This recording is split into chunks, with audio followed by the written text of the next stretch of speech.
welcome to Crowforest Reviews. So today, I thought we'd talk about Harry Potter and the Goblet of Fire. But unfortunately, before we can do that, we have to address the elephant in the room.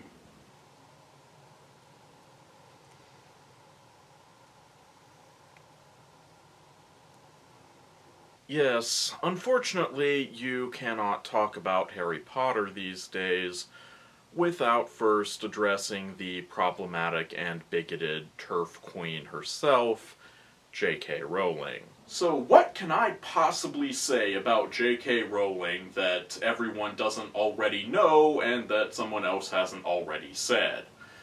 Probably nothing, but on the off chance that you've been living under a rock for the past 20 years, which, as someone who spent the first 20 years of my life also living under a rock, I can sympathize, I guess I'll start with the basics. So here's the brief, very brief, history of J.K. Rowling. J.K. Rowling rose to fame with the publication of the critically acclaimed Harry Potter series, and later fell from grace with the posting of a rather transphobic tweet. There, that didn't take too long. Many people have pointed out how the tweet itself really doesn't seem all that transphobic, and I can see where they're coming from. From a purely surface-level read, it doesn't seem that transphobic, but there is a lot of subtext here. But even aside from that, it's not really about the tweet anymore. That was just the beginning of the avalanche wherein J.K. Rowling rapidly slid down the slippery slope of gender ideology, resulting in her writing her anti-trans manifesto, which she then tweeted out with the tag TERF Wars. If you want more context on that, as well as some in-depth analysis, many much smarter people than me have done much longer videos on that, as well as related topics, including Natalie of ContraPoints, Jessie Gender, Savy of Savy Writes Books, Lindsay Ellis, and so many more. I'll find their relevant videos and link them in the description. But in the meantime, that's not what we're here to talk about. We're here to talk about the worst Harry Potter movie. And yes, I realize that saying that might be a bit controversial, but on the other hand, if that turns out to be the controversial thing about this video, then I think I'll be in pretty good shape. So with all that in mind, and after what is by far the longest intro that I have ever done to one of these videos, this is Harry Potter and the Goblet of Fire. So the movie opens with a flashback / possible dream sequence that I had honestly forgotten about, and then starts right in on the Quidditch World Cup. And immediately I have questions. Why is Harry staying with the Weasleys and not the Dursleys? Did the Dursleys kick Harry out after the incident where he blew up his aunt like a balloon? Never explains, but I kind of have to assume that the answer is yes.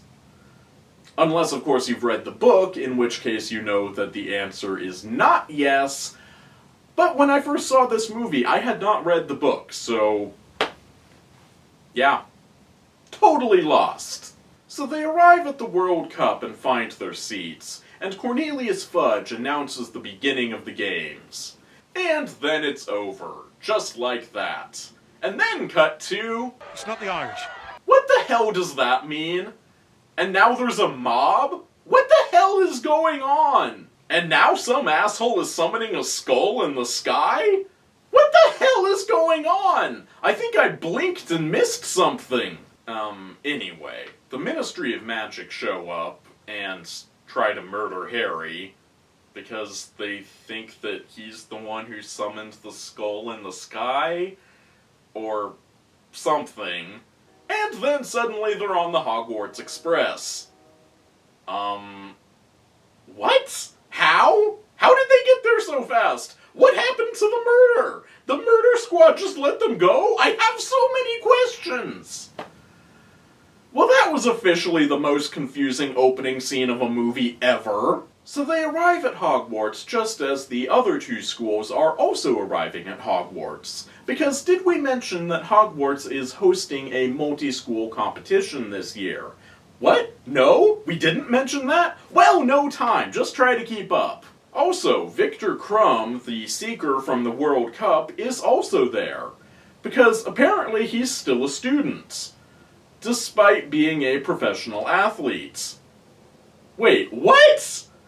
This isn't even a point against the movie. This was in the book too, and it made just as little sense there. So after establishing a ground rule that no one under 17 can enter this contest, which is the first positive thing that this child endangerment school has ever done, by the way, we get a brief cameo by the titular Goblet of Fire. But enough of that scene, there is still a lot of crap to get through, so buckle up. This breakneck speed is not slowing down anytime soon. So in the Defense Against the Dark Arts class, they learn how to levitate a spider. Using the Imperious Curse. Imperio! That's not what the Imperious Curse does. The Imperious Curse is the control curse, but no amount of mind control can make a non-flyer fly. That's just basic math. But never mind about that. We have much more important things to get to, like Fred and George failing at aging potions. That's kind of funny. So cut to the Goblet of Fire delivering the 3 names of the 3 champions who are going to enter the contest. And then, just for good measure, delivering a 4th name, being, of course, Harry Potter. Because we can't possibly have a movie where he's not the center of attention. Even though this makes absolutely no sense. Yes, I know, it will be explained later. So anyway, we get some generic bullshit line about how the Goblet of Fire never makes mistakes. Even though it clearly just made a mistake. What?! And apparently, since the goblet never makes mistakes, that means that being selected by it is a binding magical contract. So Harry can't get out of being a champion, even if he wanted to. Which he does want to. Well, sucks to be him. Also kind of sucks for us watching this mess, but that's beside the point. So bottom line, Harry is now a Triwizard champion. Despite the fact that the very name of that contest you'd think would be enough to instantly disqualify him. But whatever, I didn't write magical law. I don't think anyone did. I think J.K. Rowling is lying when she says that she understands this crap. Oh, and also, Ron is apparently mad at Harry for some reason. Something about, how dare you put yourself in mortal peril and not invite me? It's not fair. It doesn't make sense here, and it really didn't make sense in the book either. So, that's fun. So anyway, after some truly insufferable scenes between Harry and Ron, wherein they use Hermione as a go-between since they're not talking to each other... Ronald would like me to tell you that Seamus told him... Well, you can tell Ronald... I'm not an owl! We finally cut to the first task, the dragons. And for once, this scene isn't even just a brief snippet that comes and goes way too fast. It actually goes on for way too long. Seriously, for a movie that clearly doesn't have enough time to properly show the content of this very long book, they spent an awful lot of time on this one scene. A scene which, in the book, was very brief and to the point. Also, in the book, there was none of this nonsense about flying all over the castle grounds. It was contained to the arena. But anyway, Harry grabs the golden egg and takes it back to the Gryffindor common room to open it. And the egg starts screaming his ear off. But hey, at least Ron has finished doing that. as they have now, for some reason, made up. But don't question it, just be glad. That scene where they were not talking was very bad. And then Ron gets a dress in the mail for the Yule Ball, which, of course, has been Hogwarts tradition since... Yule Ball has been a tradition of the Triwizard Tournament since its inception. Right. The Yule Ball has been a Triwizard tradition ever since its inception, roughly 1 hour and 7 minutes ago. Got it. Also, should I even get into the implications of the apparent tradition where male students wear dresses to the Yule Ball? Like, seriously, what was she even trying to say with that?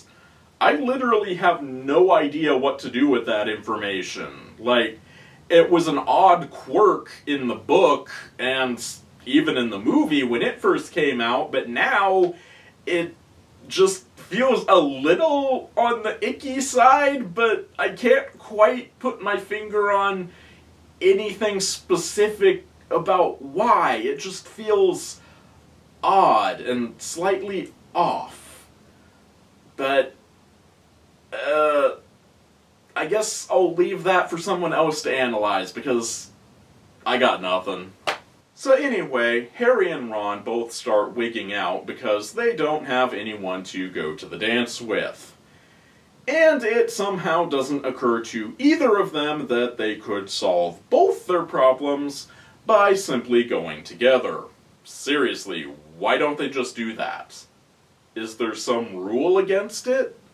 And if so, why? Like, I'm not even saying that they should go as dates. They should just go as friends. As we'll see later in the movie, they are clearly not interested at all in going with the girls that they eventually end up going with. They completely ignore them the entire night. So, clearly, they are just concerned about getting the token girlfriends for the dance as a way of image, I suppose, but yeah, why don't they just go together as friends, since they are both clearly not interested in treating the Yule Ball as a date? And really, that should be fairly common. Like, this is a high school, so surely they wouldn't be the only ones there not as a date. Like, I guess I'm not really the best to even speculate on this, really, considering I didn't exactly have a traditional school experience, but wouldn't it be more common to go as friends rather than a date at that point? Maybe I'm way off base, because I didn't have this experience, so maybe I don't know what I'm talking about, but regarding the two of them specifically, they clearly aren't interested in the date aspect. They should go together as friends. And that never occurs to them. And by extension, I suppose it didn't occur to J.K. Rowling either. Or it did occur to her and she deliberately didn't want to do that for whatever reason. So, yeah, clearly I'm off script a bit, but it just kind of, with the new context especially, you kind of have to wonder about things like that. And this was something that never really felt right in the story, in either the book or the movie, but now it's like, was this homophobic? Maybe. I can't say for sure, but I certainly can't rule out the possibility, so make of that what you will. So Harry and Ron show up to the dance with their last-minute dates, who they don't care about, and then Hermione shows up wearing a pink dress. And not to be that guy, but That's not what she was wearing in the book. It was clearly stated to be a blue dress. So then you might be wondering just why I have a pink cardboard dress behind me if I'm so hung up on the dress being blue. Well, I already had a giant pink cardboard dress, so what? I was just going to not use it? Do you hear yourself? So Harry and Ron proceed to completely ignore their dates, so they go off to hang out with literally anyone else. Yeah, Harry and Ron should really have just gone together and not dragged these girls into their bullshits. Anyway, coming up on the second task, Harry still hasn't figured out his golden egg glue. But fortunately, Cedric Diggory is there to tell him to take a bath. You know the prefect's bathroom on the 5th floor? It's not a bad place for a bath. Yeah, sure.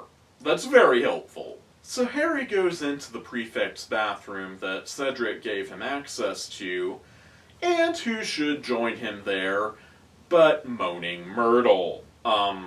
Wait a minute. Isn't JK's whole argument against transgender people that someone will use that as an excuse to go into the wrong bathroom? So, what? Are ghosts somehow exempt from this rule? Because frankly, this scene is way creepier than any of JK's imagined scenarios. But anyway, on to the second task. Harry takes some gillyweed that Neville gives him and proceeds to swim down to the bottom of the lake, where Ron and Hermione have been tied up and left to drown. Apparently, the treasures that the champions were supposed to retrieve were actually their friends who had been kidnapped. Wow. Also, since Fleur Delacour ended up getting disqualified from this round, Harry had to save her sister from the lake. Meaning that apparently if Harry had not stayed to rescue her sister, she would have just drowned. Yeah. So you remember how I was saying that this child endangerment school finally did something good for a change? Well, never mind. This school is bad and it should feel bad. So Harry goes up to Dumbledore's office to meet with the headmaster, but Dumbledore immediately leaves.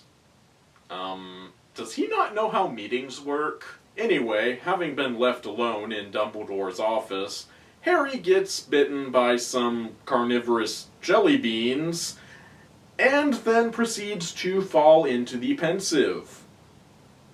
As you do. Anyway, on to the final task. The giant hedge maze. And prepare for disappointment. Because remember all those really cool things that they encountered in the maze in the book? Yeah, none of that happens here. It's just a maze. Only slightly spooky. Ooh. Oh, also the maze tries to eat them.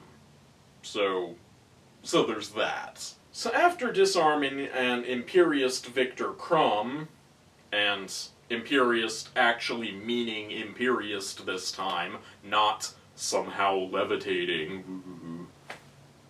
It's like, they get it right here, but they got it wrong in the earlier scene. What? You're tearing me apart, movie. So after disarming an Imperiist Victor Crumb, Harry and Cedric race to the Triwizard Cup. They reach out and grab the cup together, and it teleports them to an old creepy cemetery. Well, shit.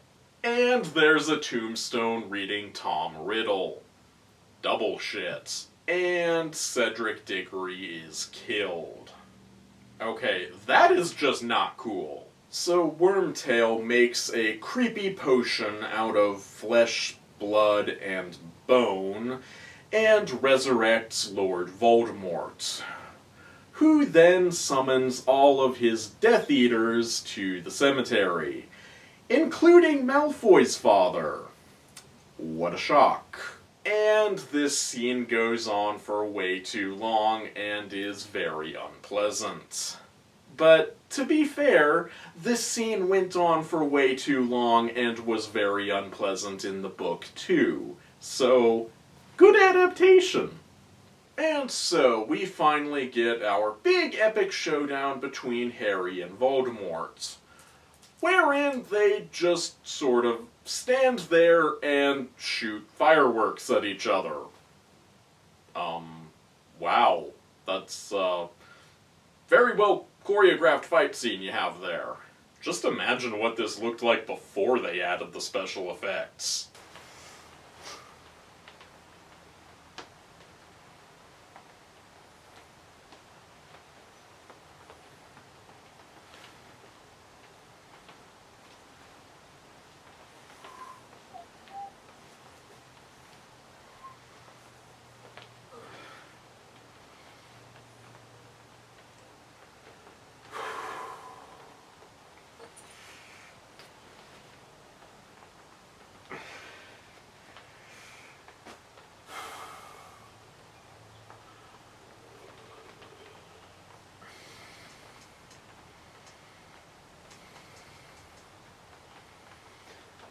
Okay, this is getting really awkward now.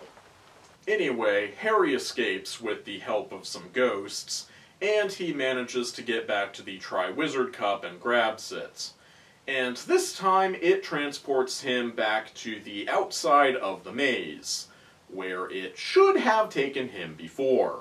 See, this is what happens when you let the Defense Against the Dark Arts professor set up your event. Actually, come to think of it, yeah, they really should have seen this coming. Dumbledore literally knew about the jinx that was put on that position. An actual, literal jinx. It was hexed by a dark wizard. In fact, the dark wizard. It was Voldemort himself. It's like, continuity. Hello. So, Mad-Eye Moody drags Harry off to his office, but uh-oh, it turns out that it's not Mad-Eye Moody at all. It's actually Barty Crouch Jr., the Death Eater, who's been using Polyjuice Potion to change his appearance. Wow! What a twist! Okay, that's sort of sarcasm, but also kind of not. In the book, this was a legitimately good twist that was set up really well. But here, it's just sort of shoehorned into an already overcomplicated movie, and the explanation goes by so fast that I completely missed it the first time I watched this, and so I just had no idea what was going on. So we get a brief moment where Dumbledore apologizes to Harry for putting him in danger this year, which is kind of a nice gesture, but still no apology for all of the other years that he also put him in danger. But, oh well, I guess it's a start. So that was Harry Potter and the Goblet of Fire. How was it? Well, just looking at the movie, and also the book, and not at the surrounding controversy, I would have to say that this movie really does not hold up to the book. But also, it just doesn't work as a movie on its own either. If you haven't read the book, then you're going to be completely lost watching this movie. But if you have read the book, then you're just going to be constantly frustrated by all of the corners that this movie is cutting. The problem with this movie, at least the way I see it, is that it's less a movie and more a clip show of highlights from the book. But the scenes in this movie are entirely, or at least mostly, disconnected from each other. And I do sympathize with the filmmakers here. There was just no way to take a book this length and turn it into a single movie. That's why the movie version of The Deathly Hallows is so much better, because they had the foresight, and also the budget, to split it into two movies. So, in short, when I say that this movie is a piece of crap, that is my unbiased opinion. But when I say that the book was also a piece of crap, that is my biased opinion. Because I did genuinely enjoy that book. It just doesn't mean the same thing now that it did before. And I think that's true of a lot of people. Maybe even most. And now, I'd like to end this by addressing J.K. Rowling directly. J.K. Rowling, if you're watching this, and I mean this sincerely, I would like nothing better than for you to officially get yourself uncancelled by apologizing and actually meaning it, and working to undo some of the damage you've done, using your very large platform to help the trans community, both monetarily and by educating people who, like yourself, are approaching this issue from a place of ignorance. However, until such time as that happens, I think it is far past time for you to undergo formal Klingon discommendation.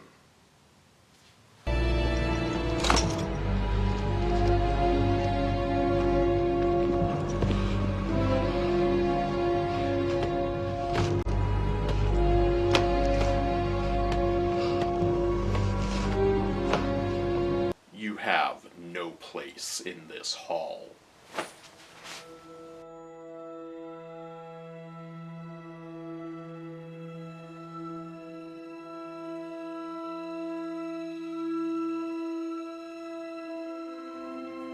Also, if you're wondering why I would support this by buying the puzzle, I didn't. I already had this puzzle. So, rather than buy a poster to use in the background, I just made my own damn poster out of this puzzle that I already had. And, if you're wondering if the, incomplete puzzle with the pieces on the outside is supposed to represent how the image of Harry Potter has been shattered for many people, yeah, sure, that too. But really, this puzzle is impossible. Who had the bright idea of making holographic puzzles where the pieces look different depending on what angle you look at them at? If you try to work this puzzle and look at it for any length of time, your eyes will start to bleed. This is an actual picture of me after trying to work this puzzle. Okay, not really. That's a Halloween special I did years ago, but still, you get the idea. And also, as for the movie itself, yes, I already had a copy of that, so no money went to J.K. Rowling for this video. I already purchased everything involved years ago, way before she came out as a terrible person. So, yeah, just thought I'd put that out there. It's a shame that you have to make those disclaimers now, but here we are.